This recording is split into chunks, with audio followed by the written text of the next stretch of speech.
Hey Authority Hackers, welcome to this week's podcast episode. This week we are keeping on with the trend of making practical episodes, but for once we are making a case study about ourselves because we've recently sold a site, and it's kind of an interesting story because that site is a site that we started in one of our trainings, in one of our courses for Authority Hackers. So people have seen us register that domain for $10, and now we sold it for 6 figures, and we'll tell you the entire story. But before we jump into the episode, I wanted to tell you that this week is a special week because it is a week where you can enroll into Authority Hacker Pro. It only happens about twice a year, and you can find all the information on authorityhacker.com/pro. Authority Hacker Pro is our most advanced training that includes pretty much all the training we do for Authority Hacker, including a bunch of brand new training we've added to Authority Hacker Pro in the last few months on sniping featured snippets, on using schema to get more CTR in subs, on training your writers, and a bunch of other stuff. Additionally, we've added the opportunity inside our community for our members to buy and sell websites, and actually the site that we are going to be talking about in today's episode has been sold on our Facebook group. And there's a bunch of other case studies of people who sold their site on our Facebook group and people who bought some, etc.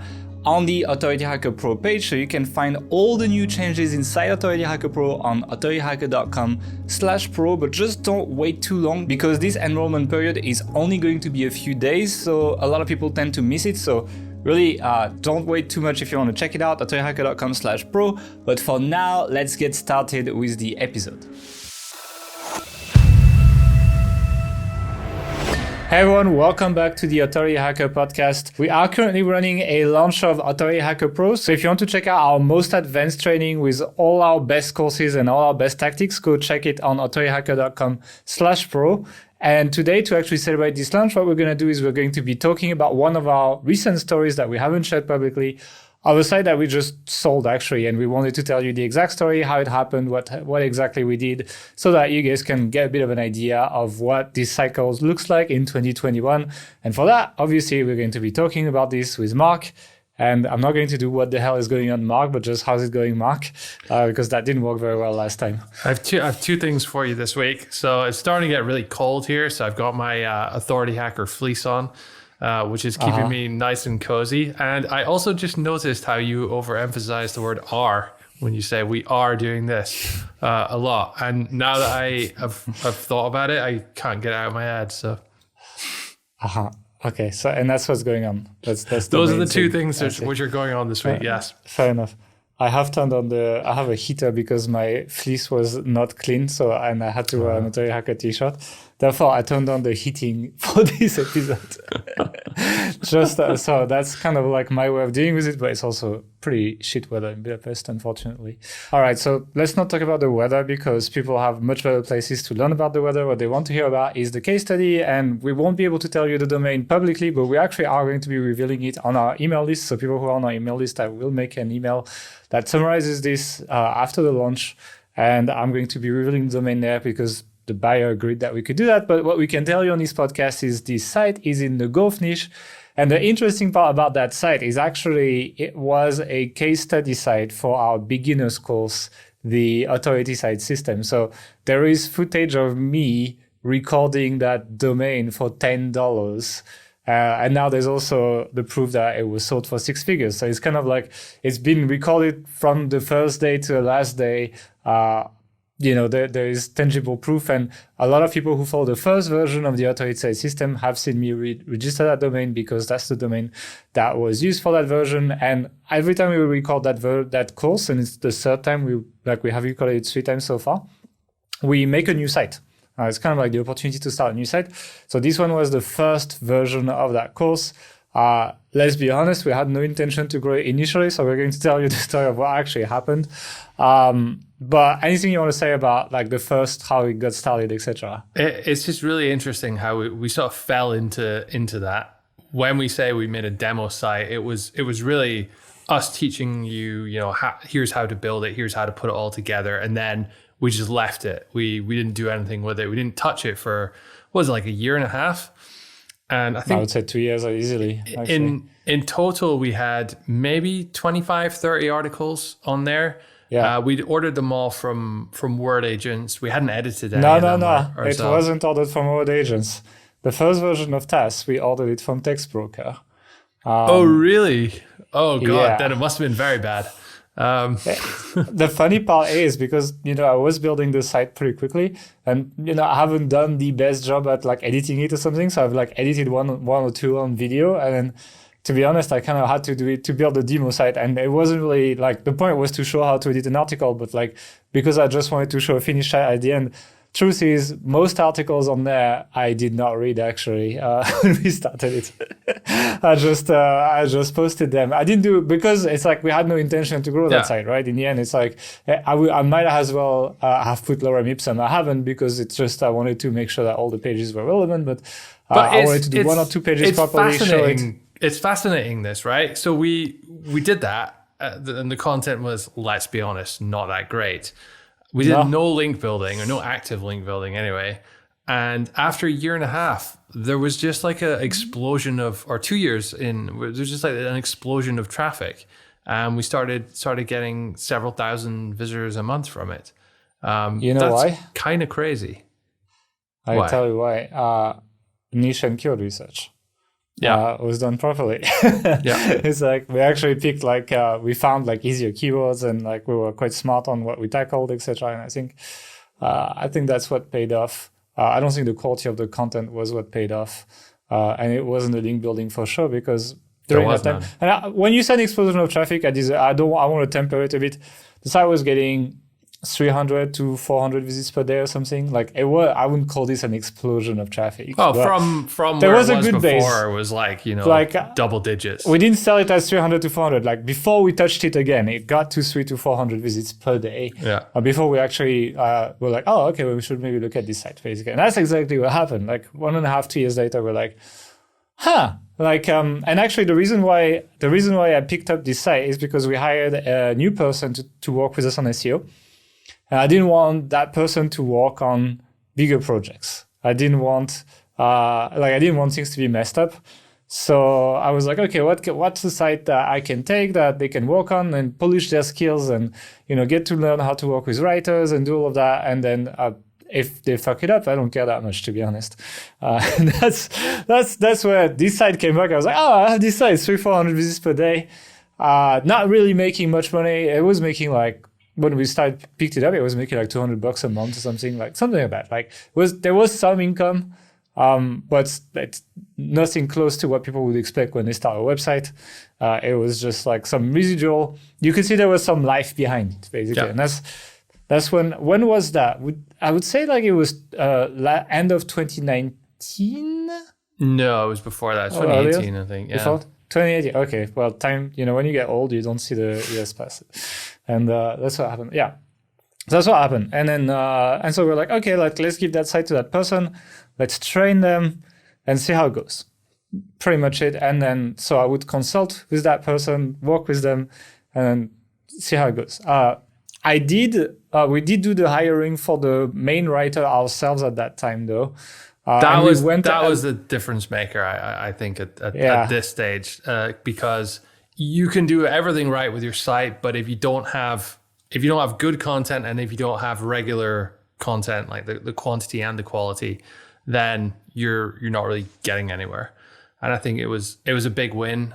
We didn't do anything that like amazing to hire them. It was standard job hire on ProBlogger jobs. She was good though. Filtered through, did a bunch of screening call interviews, did a test job. And we found a professional golf instructor to create content for us, and she was fantastic. Yeah, I think we got lucky in 2020 because there was the lockdowns and she couldn't give classes, obviously. Yeah. And she did output a lot of content for us during that time. That was I would say one of our biggest growth, even though obviously the world wasn't happening very much. Content was happening, and so it's cool because we had someone that had experience. I think she was semi-pro in the past as well. She was an instructor now, but she was a semi-pro before. And so we had someone that was doing pretty good content. So definitely a step up from 3-star text broker. And I'd say as well, beyond her skill set, she seemed quite invested in the job and in the brand and the company. like she would take on feedback and she was keen to improve, and she showed these things. You get a lot of freelance writers who they just want to give you the words and never see you again or never see it again until it comes time to collect the check. But she actually cared about improving. So over time, the content, it got really, really good. I spent quite a bit of time working with her at the beginning, so I didn't pass on the site initially. Like I kind of like rebooted the site myself to start with. So I worked with her for like a month or something, like giving her feedback on a bunch of articles, trying to help her out, etc., to do better. And she picked it up quite nicely, to be honest. As I said, it was a good hire. And that's when I pretty much passed the site on, when like the writer was running. I had like there was maybe a couple of weeks of keyword research done. And I think we were doing 30-ish article per month at that time. Like we kind of like started the content machine rolling. And what we did is, there was the skeleton of the site from TAS, right? Which was about 25, 30 pages, something like this. And it was mostly golf clubs related keywords. And so we had kind of like the high level stuff. So we had like, best golf drivers, best golf irons, that kind of stuff, etc. And we mostly expanded towards like longer tail keywords. So like best golf drivers for tall people, best golf drivers for low handicappers. There was also, it was not just best, by the way, it was also, I can't remember, but like there were some other adjectives that were a little bit more niche, etc. So we just expanded on that, and pretty much any keyword that had volume that would match that archetype and fit into the existing silos, we added content, and we didn't really expand the site structure for a long time. Really, for like until almost the end, we didn't add any new branch to the website. We just expanded what we had, and I think that is one thing that is successful with us on sites recently, is that we're pretty good at like building very complete hubs on what we do. If you saw the new sites, hopefully we do a podcast in a year or two on the sites we're working on right now, but it's very, very similar. The current TAS site, people who are in TAS, you can check it out. Same thing, we haven't added any hub since we started it.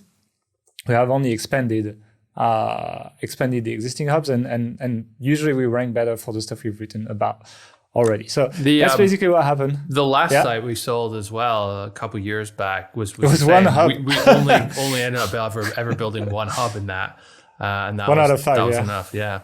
So that's the site was literally one hub of 300 pages and like 4 hubs of 1 page just to look like on the navigation.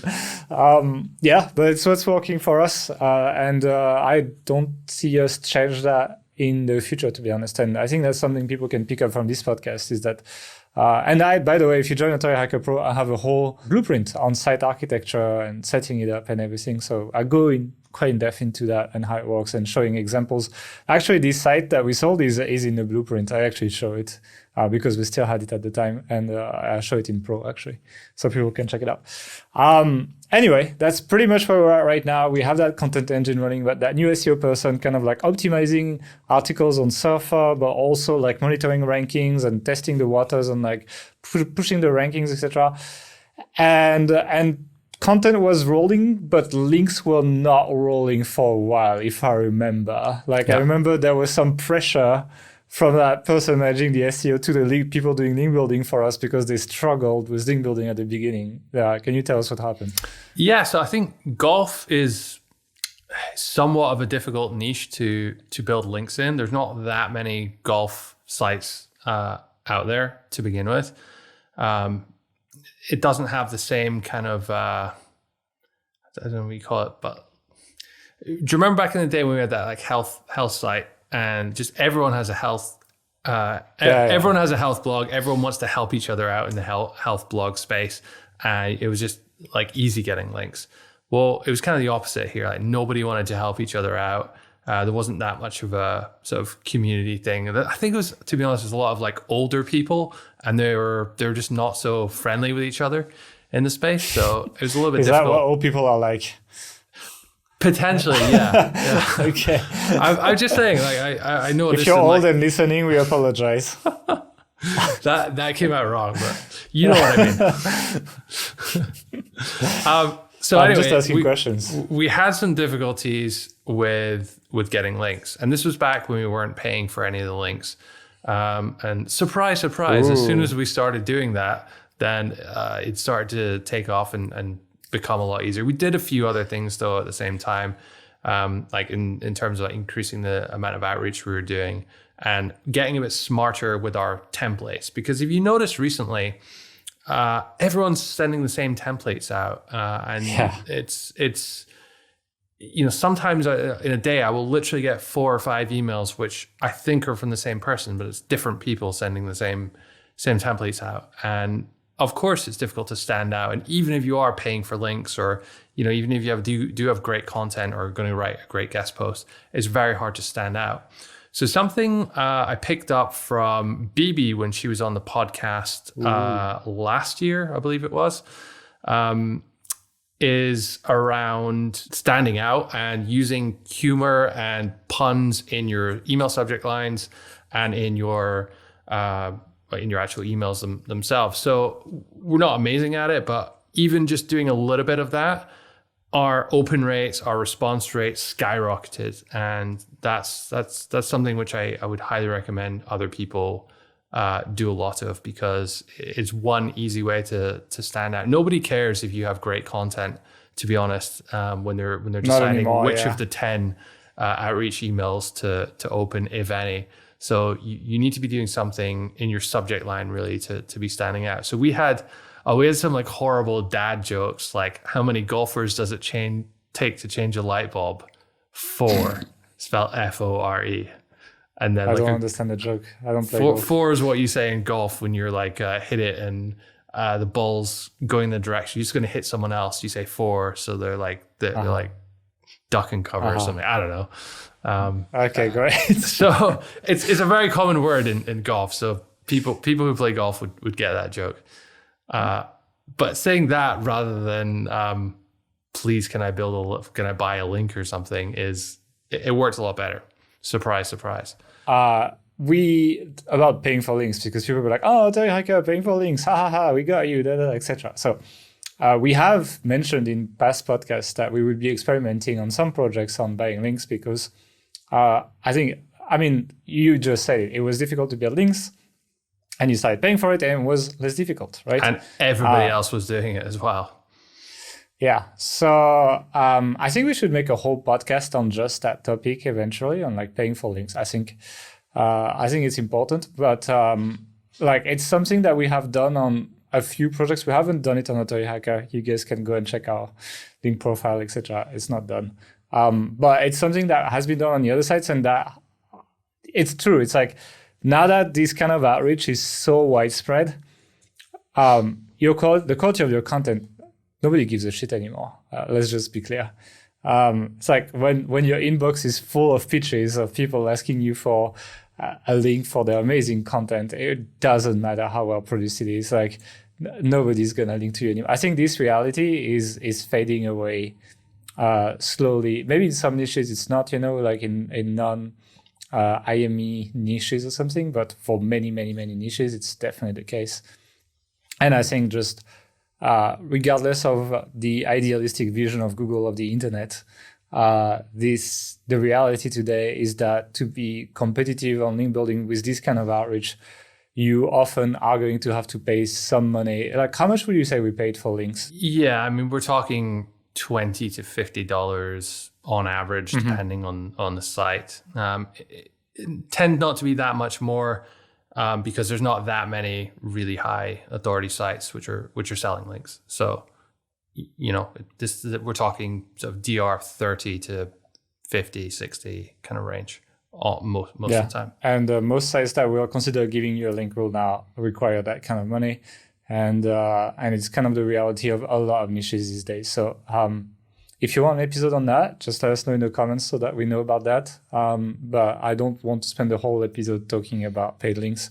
But I think it was important to make a little parenthesis, because it's something that has been a big debate in the community. Yeah, so there's another couple strategies we tried as well. We did Harrow, but we didn't have much luck with that. And we set up our infrastructure for it really well. So we had our writer, who remembers a professional golf instructor, get all the Harrow emails. We would filter them by if they mentioned the word golf in them. So she would get those and she would respond to any of those queries. The problem was there just were not many or hardly any good queries for it. There were some like golf club review ones where you had to like ship them a product or like do some weird stuff. But there's very, very few just general queries that she could respond to. So I think we got maybe 1 or 2 links in a year from doing that. So it was basically pointless. Yeah. One other interesting thing we did, which had a small amount of success, I think we could have probably done more with it had we held on to the site for longer, but there's a site out there called top100golfcourses.com, and their entire site is a map with all the different golf courses in the US, or I think in the world even, and it's broken down sort of by state, and then they have pages, best golf courses in Arizona or New Mexico or wherever. And it's basically just a list, right? So we decided to recreate that, to build something very similar. I think it cost us maybe $1,000 for our developer to pull it all together. There's kind of off-the-shelf plugins and tools you can use to like do that kind of stuff, and you use a Google Maps API for part of it as well. Other than that, it was just data entry for collecting information about a bunch of golf clubs. And then once we had these lists, we started outreaching to those golf clubs and said, hey, we featured you here. You should say golf course, because if you say golf club, it looks like you're talking to an actual club. Yeah, that's which would be weird. Yeah. So what I'm talking about, the courses, the venue you go to play golf in at the moment. That's a video for another day as well. Actually, for Authority Hacker Pro, I just filmed a new course for your writers. A course or a club? Course for your writers that you give to new writers who you bring on. It teaches them all this stuff, and that's the exact example I use about like when I'm talking about search intent and figuring things out. Because you also in golf, you have the Volkswagen Golf, which is a car, which also messes up a bunch of keyword terms. And then like golf club or golf clubs, like what do you mean the thing you hit the ball Actually, with? The first keyword research I did for that site, I was also I'm still not that well versed in golf, but like I've learned more as we worked on that site. But, I was doing research for irons. So there was 6 iron, 7 iron, etc. And in my keyword list, I did put best curling iron as well. I can see why you would do that. Like, it makes sense. You want to curl the ball around. Yeah, you'd right? imagine it's like some kind of like crazy trick shot, Yeah. I mean, even when you said it there, I was like, a curling iron. Like, what is that? When do you use that club? But yeah. Yep. Okay. So my first document for that site, I actually did put that in there. Yeah. Good job. Well, if I ever change my hairstyle, I'll have a look for that article. So anyway, we had this map of golf courses. We started outreaching to the golf courses and basically said, hey, we featured you here. Quite a few of them actually had awards pages or badges displayed on their site. So we even made a little badge that they could feature as well. Honestly, the hit rate wasn't that great. I think we outreached to 500 or so, and maybe we got 10 links out of it or something. Yeah, which isn't bad, right? These are relevant links from golf clubs and whatnot. But for the amount of money and time it took to do all that, the results weren't that impressive. I think it would make sense if we had more. I think because the cost was building the tech for that. Yeah. But if we had like 10,000 courses and 10,000 outreach, then the cost per link would be acceptable. But just if you stop at 500, then you kind of swallow the entire tech cost without maximizing the return on the outreach. Yeah, so this was just one of the things we were experimenting with to see if there was another way we could build links, really. And that was really our strategy. We didn't have much success with that. We didn't have much success with Harrow. All of it came from outreach-based link building, a standard guest post outreach, Skyscraper. And the best one was reverse engineering competitors' links profile. So we just found every golf website out there, exported all the links they had in Ahrefs, filtered it, and kind of used that as prospecting list, and we would track new links that these sites were acquiring as well, and go after them too to top things up. So the basics, basically. It's like you try to be fancy on some stuff, but the basics kind of paid off the most. It's like this is what we teach in the course as well, right? Don't try all these fancy, crazy stuff. Like, don't do what we do what we say. But we have to try to like tell that to people, you know? Exactly. It's like we often do things we tell people not to do, but that's to make sure that people shouldn't do them, you know? And you know what I mean? Yeah. And it's like I do that quite often, like on tech setup, etc. I have multiple different setup for sites, and then eventually I take the best one, and that's what I put in course. So yeah, it's kind of our job. Anything else on link building? No, that's it.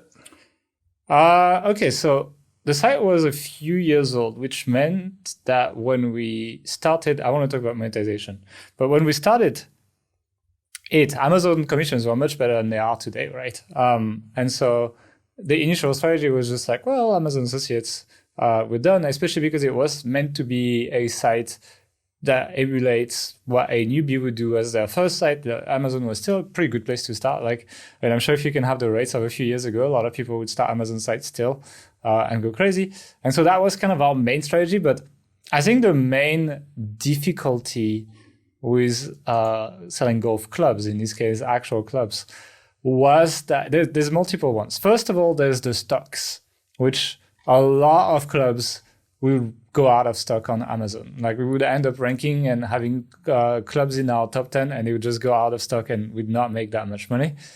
The second thing as well is that the secondhand market in the golf clubs industry is very big. Like, people still buy clubs from 2017, from 2016, etc. And every year in January, there's basically a new collection coming out from like TaylorMade and all these guys to release that. But the vintage ones still have value, and people still search for them, etc. But maybe a site like Amazon will not sell them. So we had to kind of like start looking for alternatives for buying the clubs, and you got to accept that there will be a decent amount of links that point to out-of-stock products, regardless of the option you're picking here. But we did start working with a site called Global Golf, and it was cool because most small e-commerce stores tend to be focused on one country, and then the rest, it doesn't do so well. But like Global Golf, actually, after I think $60 or something, if you ordered for more than that, you had free global shipping. So that allowed people to do that. And they also had secondhand clubs. So it allowed us to, you know, when we had like, let's say we made a new article in November on like best drivers for seniors, let's say. And we recommend like a TaylorMade club from 2019. And then it's like 2020, the new one comes out, and like Amazon doesn't have the 2019 version in stock anymore. You don't really want to rewrite your whole article every time this happens, because it happened very often. Well, Global Golf often had stock that allowed us to like kind of like switch to that, etc., which was quite nice. And they also had a permanent sales section that we promoted. So basically every day it would rotate. Every 24 hours they would have like some new clubs in sale. And so one thing that we did that actually nobody else was doing in the industry before we did, and now everyone does it because they copied us, is the exit intent pop-up promoting the sales section of that site. So because it was refreshing every 24 hours, the clubs that were in there, we had that kind of like pop-up that would pop up on exit, and I would say, these clubs are on sale only today. Click here to check out the offers, and I would link to that section that refreshes all the time. But we would have it as an exit intent pop-up, even on articles that would promote Amazon, because you cannot put Amazon on pop-ups. And that pop-up was a pretty good money generator, actually. Like, that angle worked really well in terms of affiliate revenue for that site, and so much so that most golf sites that now rank have copied it and have some kind of version of that, because it's an extra revenue. It didn't cut the revenue from like the roundup previews or even any other content, but it added some extra revenue on top. So we did that with that was our Amazon play, our affiliate play, Amazon plus Global Golf. And then when the site got enough traffic, we got it into AdThrive as well. And actually the payout on AdThrive was really quite high. It was like $30 to $40 per 1,000 visitors. I think with golf, it's maybe a bit higher because it tends to be like an affluent, like a rich person's sport. Like a lot of these golf clubs, golf courses are very expensive to become members of, and just the type of ads that people target towards those people tend to be, I guess, higher RPM or whatever. So yeah. So overall, monetization was pretty good on that side. I mean, golf clubs are expensive, but conversion rate would be pretty low on the traffic. Like, a lot of people who have like an Amazon site on like very popular consumer items will get 6-7% conversion rate. We were happy with like 2-3% on this because they were just more expensive, and very often people don't buy. They click to check, but they don't buy, or like they buy after the cookie expired, that kind of stuff. So the conversion rate was low, but yeah, selling a I'd also say for that, like a lot of people like to actually hold the golf club, so maybe they would go down to the store and try it out there and buy it somewhere else. So 24-hour cookie with Amazon, maybe lost a lot there. And that's why Global Golf was quite good as well. I think they had 30-day and they had a pretty good return policy as well. So that kind of helped us bridge the gap with Amazon and kind of mixing both of them. No, it wasn't perfect, but it was okay together mixed with ads. Like the revenue was pretty, it was seasonal, right? Golf is like, people play golf and then they don't play golf in the winter. So there was like 3-4 months in a year that were a bit shit. And then the rest of the year was I would say good, in terms of the trend, like it builds up towards the summer, and the summer is great. But also Black Friday and Christmas were very good months as well. I think a lot of people buy gifts or whatever at that time of year as well. Yeah. But overall, that was the monetization for that site. And I think it was decent, but there was definitely some seasonality to it, which, seasonal sites, they're okay to me, but it adds pressure. Because if you have, let's say, an SEO issue during your high season, it can fuck your whole year. And it's kind of like, whereas if you have like a more evergreen niche that people search for the whole year, then any issue kind of like flattens out over the year, but it can be demultiplied when you're having issues in your worst months. We didn't have that, fortunately, but it's something to consider. Like I talk a lot about monetization in TAS as well, which is included in the H Pro. We're in the H Pro podcast, so I'm going to go with that. But yeah, so there is an extra degree of risk with seasonal niches, even though for this site, we didn't really have any issue. It's something to think about. I was having a look at some of the other sites, and golf tourism, golf travel holiday organization, like that kind of thing seems to be a big, or a lot of people are pushing it. I guess there's very high margins and probably high commissions and that stuff. It's not something we played around with. We as this site kind of got towards its peak was in the middle of COVID, so no one was traveling, and it wasn't worth Travel wasn't an option. Investigating that side of things. But were we to, still have it, it's probably something we'd be thinking about at the moment. Yeah, I'm not sure. I think the problem with the travel for golf is that you have travel sites ranking. Like Expedia is gonna show up, and like Booking.com is gonna show up, etc. It's like, like the big golf sites are not that big. The big travel sites are fucking big. So it changes the anatomy of the SERPs a lot. And Google Flights is gonna start popping up and stuff like that on these SERPs. Like it's a little tricky. So it depends. I would definitely have maximized what we were doing so far. And actually towards that period of time when we were towards the end of the site, we did expand on like other golf items. So like, these swing analyzers and all these things, like all these items are pretty expensive. And that was the good thing with that is like, even if you sell on Amazon, like because clubs are quite expensive, it wasn't uncommon to make like $35 for a sell on a club or something like that as a commission. So even with low Amazon commissions, like even with low conversion rate as well, the payout was pretty decent because of the value of the items combined with the pretty okay search volumes. Like it's not the biggest niche ever, but if you combine that with the value of the items, it's pretty decent actually. And ad traffic, even on the reviews, did really well. It was great, yeah. Ads were great on this. It was paying really well actually. I guess now we're getting to the point on us deciding to sell that site, right? So why the hell did we sell it if it was so great? I guess the reason we sell any site, it's other opportunities seem more interesting or financially rewarding.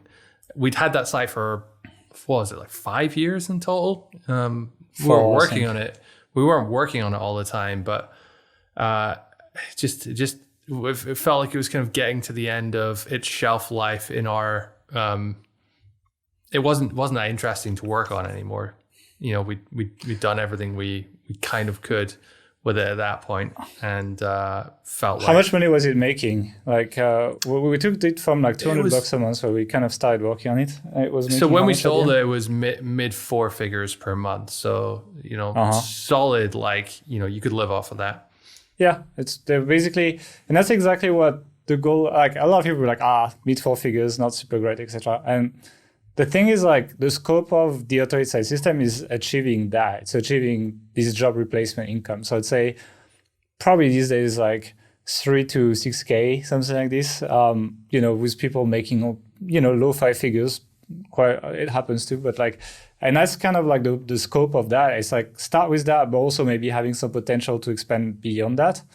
And I think for me, the point of working on that side was also just to prove that this authority side system is still working, and that if we didn't invest like crazy resources in this, right? We just had like that one freelance writer, and we had that person managing this on the side, basically. I think like similar to a test student, because maybe we had a bit of an ego about it. Like when it started making $1,000, we were like, oh well, we better like actually like take this where it should go before we sell it, so we can make a story out of it. So that for sure. That was a motivating factor as well. Yeah, I mean, for me, it was a point of like, look, it's like, I'll show you that this works, and then just take a random site. Okay, it was a little bit aged because I didn't touch it for a while, and but like it was making $200 a month, getting 200-300 visits per month. So it's kind of like this phase one of your site. So that was done pretty much. But I did it too, basically. It's just that we didn't touch it for a while. Yeah. And then be like, okay, like let's put the amount of resources a task student would put in there, and see if this stuff still works. And as far as I'm concerned, it still works. And after that, it's like this golf niche. I mean, I think you can make like mid 5 figures per month, something like this. I don't think you can go like much beyond that. I don't know how many people are making 6 figure per month as like affiliates in this niche. And I think some other projects we had like could now benefit from that person that took that site from 200 to mid 4 figures per month. So I was like, well, we should work on some other stuff that's more lucrative for us now. And I think that's why we wanted to get rid of it, to free the resources. There's also the fear of loss as well. Like we got burned 4 or 5 years ago when that health website I was mentioning earlier, Health Ambition, we were just about to sell it, and then it got hit in the medic update. So we did sell it, and then lost like most of its traffic. So we lost out this one, a few $100,000 on that one for sure. And just that experience, I think, has made us a little bit more like, okay, like it doesn't always just go up, right? There's a risk to it. To be fair, Health Ambition were like wrong time, wrong place. Like I challenge you to find like a site of our size at the time that has recovered. Like literally nobody, like everyone got hammered in this specific sub-niche. So it's like, well, wrong time, wrong place. It happens a few times in your life. And that's basically it. But I think we could have pushed that site further. It's doing well right now, by the way. But according to Ahrefs, it's like doubled since we sold it. So but I just wanted to prove the point of TAS, and then I wanted to work on some other stuff. I'm pretty excited on the stuff we're working on right now, and the stuff we're achieving right now, so no regrets personally. Let's talk about how it, like, not just the decision of selling, but like how the sell went and how we did that and what happened basically. So in the past, when we've sold websites, we've always gone to a broker. And while they help you, guide you through the process and all that, the main value they're bringing to the table is that they have buyers lined up, and they can sort of like connect you and hopefully do the deal. Well, we have a community of people, of thousands of online marketers. So we thought, maybe we'll use a broker, but why not just advertise it in the community and see if someone wants to buy it? So we did that, and we found a buyer like right away, basically. So we saved 10-15% fees on that, and a lot of hassle. We got it done quicker as well.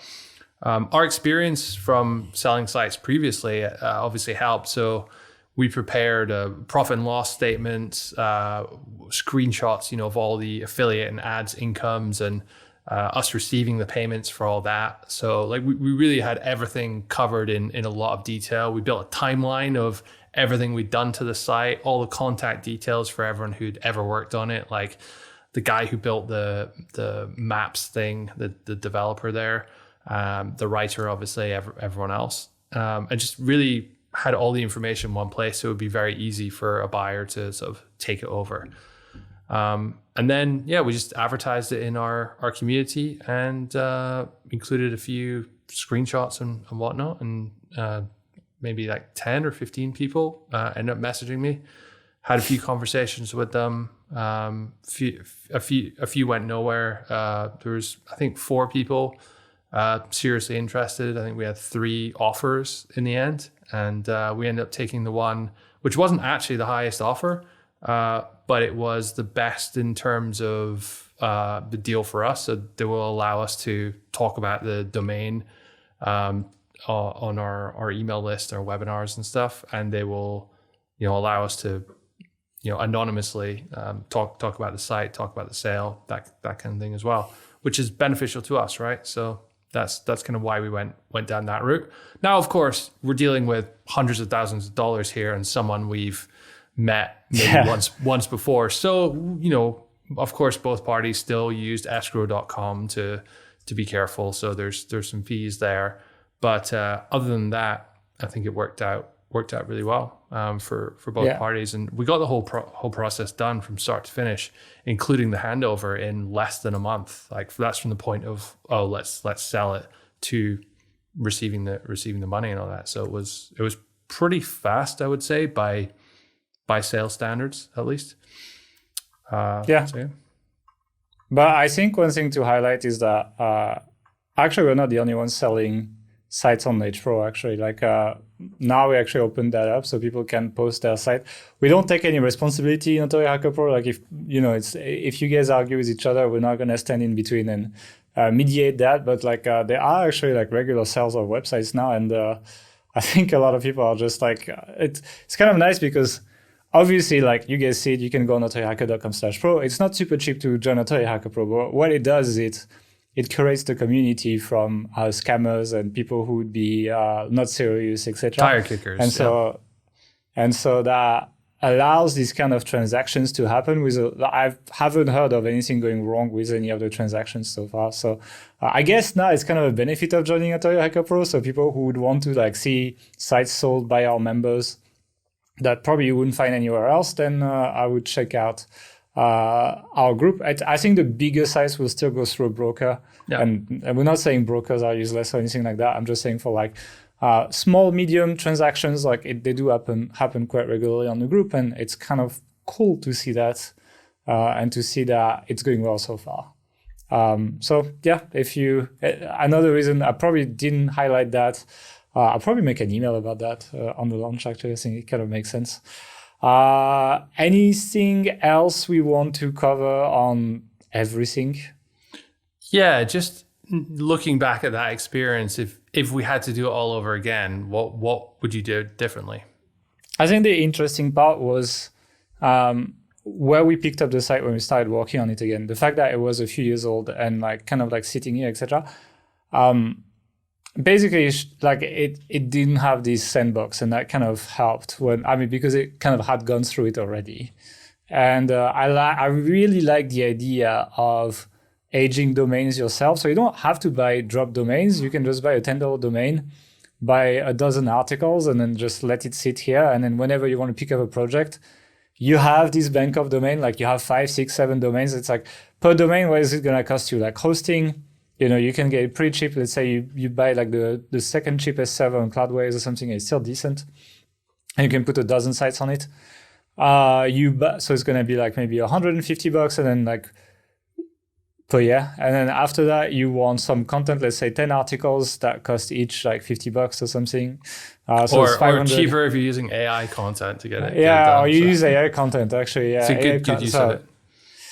So, and just let them sit for a few like months/year, maybe build a few links to it as well. I would say like build 2-3 guest posts, like don't go crazy, but like a couple links here and there and just let it age. It's like picking this site up from there. It was nice to feel what we were doing on it take effect really quickly, you know? So that's one thing that I would do. You can, of course, buy a drop domain or an expired domain or just a site that someone's selling that, you know, it's not making much money, it's just that's aged. But it's really hard to find a good brand that like kind of fits the keyword you want or the niche you want very, very well. And they just tend not to be built like the way you want them. So that's kind of downside. So you can age your own domains and it will have mostly the same effect, I believe, and it's going to be clean. You just won't have all these old links, I guess, but it's not that bad. Another thing that is interesting is like, if you check that site now, it ranks for like the biggest golf club terms. Like it ranks for like best golf clubs. It ranks for best irons. It ranks for like the biggest stuff. And I think the way we built it was quite smart on like expanding these hubs with the very long tail stuff first and kind of regressing back to the biggest keywords while having a very, very logical internal linking structure. I would do that again as well. I think that was good. And I think that's a good case study on like how you end up ranking for the biggest affiliate terms in an industry by starting with the smallest ones and regressing back. And our link building was to these hot pages that became the short tail keywords pages. But I think that was a cool way to re-experience that. We experienced that on a few other sites, but like to like confirm that, and it's very clear how it works on this website. So I'm pretty happy with that. I think don't start with a text broker. I think that would be something basically that I wouldn't do. We are experimenting with new ways to create content. So I would expect new blueprints on that in the next few months. I would say like we still want to experience more, but like.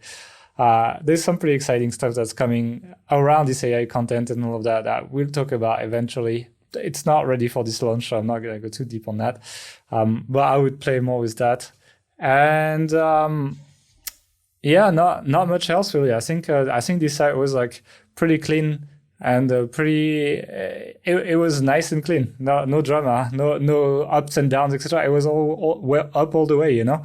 We didn't get affected by any core updates, anything like that. So let's do it again, you know, a few more times. Yep. All right. I think we're going to wrap it up. So if you guys want to learn how to build such site, we're actually running a current case study right now that you can find in the Authority Site system. So you either can join the Authority Site system or you can join Authority Hacker Pro, which is available for a limited time, where you not only get that, but you also get all our advanced tactics and you actually see us work on the site we talked about in this episode. And you get all of that if you join Authority Hacker Pro today. So authorityhacker.com/pro. It's a limited time launch. We will close it and will not be back for several months. So please don't miss it because we always get messages on the support for that. If you enjoyed this podcast, you can still like it and comment and everything, even if there's an April launch. And we hope you have a good day and see you in 2 weeks. Bye. She was on the podcast last year, I believe it was. Is around